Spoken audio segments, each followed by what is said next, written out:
এবার বৃত্তচাপ বিষয়ক একটা প্রশ্ন আমরা দেখতে পাচ্ছি।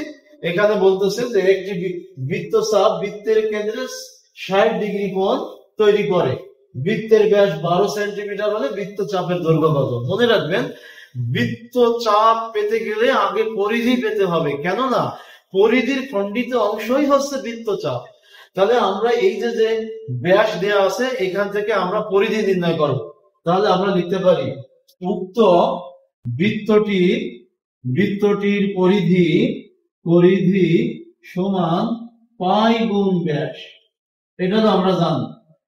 তাহলে পাই গুণ ব্যাস দেওয়া আছে কত? 12 সেন্টিমিটার সমান 12 পাই সেন্টিমিটার, অর্থাৎ আমরা পরিধি নির্ণয় করলাম। এখন মনে রাখবেন, এই পরিধির একটা টুকরোই হচ্ছে বৃত্তচাপ। বৃত্তের কেন্দ্রে যদি কেন্দ্রস্থ কোণ 360 ডিগ্রি থাকে, এটা আমরা জানি, এবং কেন্দ্রস্থ কোণ যদি 360 হতো, তাহলে এই পরিধির দৈর্ঘ্যই হচ্ছে বৃত্তচাপের দৈর্ঘ্য। তার মানে কেন্দ্রস্থ কোণ 360 হলে বৃত্তচাপের দৈর্ঘ্য হচ্ছে 12 পাই।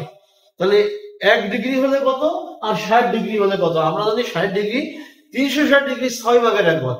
তাহলে এই 12 পাই এর 6 ভাগের 1 ভাগ আছে 2 পাই, অর্থাৎ এই প্রশ্নের উত্তর হবে 2 পাই সেন্টিমিটার।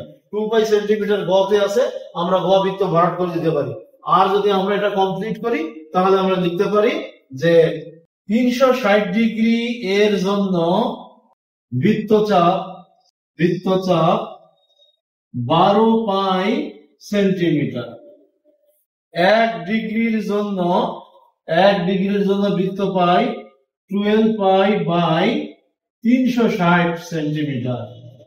কিন্তু এইখানে বলছে 60 ডিগ্রি কোণ, কেন্দ্রস্থ কোণ। তাহলে 60 ডিগ্রির জন্য বৃত্তচাপের দৈর্ঘ্য 12 পাই বাই 360 গুণ 60 ইজ ইকুয়াল টু 22 পাই। এইটাই হচ্ছে এই প্রশ্নের সঠিক উত্তর।